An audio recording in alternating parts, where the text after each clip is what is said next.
how to create Zoom link for meeting in laptop or PC. Hey everyone, welcome back to the channel. But if you're new here, don't forget to hit the subscribe button. So first things first, open up your Zoom app or your Zoom in your browser, and then what you have to do is tap on schedule. Now you have to fill in your meeting details. Enter the meeting name, the date, time, and duration. You can also configure additional settings like you can add the attendees, and you can also add a password for extra security or enable waiting room.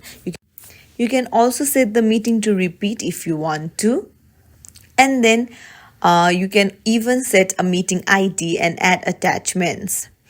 You can change the settings however you want, and that's it. You have scheduled a Zoom meeting for later on your PC.